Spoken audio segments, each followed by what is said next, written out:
Bonjour Guy, votre Oui. autre info est aux États-Unis ce Oui, matin. grâce au site L'actualité avec 2T dans l'état du Minnesota où un homme a reçu un procès-verbal au volant. Et pour quelle donc infraction? Alors nous sommes sur la route 149, vous la connaissez forcément Fabienne, Évidemment. dans la ville d'Egan. Un policier voit passer une voiture qui ne reste pas dans sa file, elle zigzague, il l'arrête, que regardiez-vous demande le policier. On connaissait le téléphone au volant, on connaissait les SMS au volant, voici la lecture au volant. Le conducteur lisait un livre sur sa tablette et a fortiori un livre de l'auteur américain James Patterson que vous adorez Oui, Fabienne. beaucoup. Alors, ce sont là les vertus du numérique. On peut lire n'importe où, n'importe quand, même en conduisant. Le chauffard lisait sur sa tablette. Il aurait pu tout aussi bien lire sur son smartphone. Alors, c'est irresponsable comme comportement, ce d'autant qu'on peut écouter les livres dans sa voiture lus. C'est des livres audio spécifiquement dédiés à ce type de voyage. On peut le faire.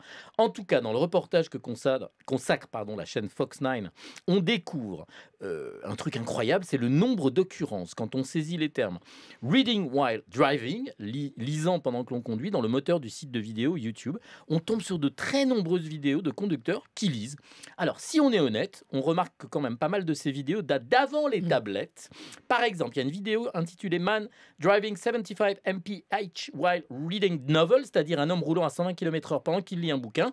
Vidéo vue 335 000 fois, elle a 10 ans cette vidéo. Elle date de 2006, on voit un monsieur qui est filmé par la voiture qui roule à côté, on entend les commentaires, en plus c'est très drôle. Alors il est dans la file de gauche, il tient son volant d'une main et puis il lit avec son bouquin, un vrai livre avec des vraies pages, une vraie tranche dans la file de gauche, posée sur le volant, comme quoi ce genre de comportement hyper dangereux existait bien avant les tablettes, bien avant les smartphones. Alors lire ou conduire, il faut choisir, même si, comme l'explique le formidable chat de Philippe Geluc, et alors là je vous demande de tous bien réfléchir à la finesse de ce propos.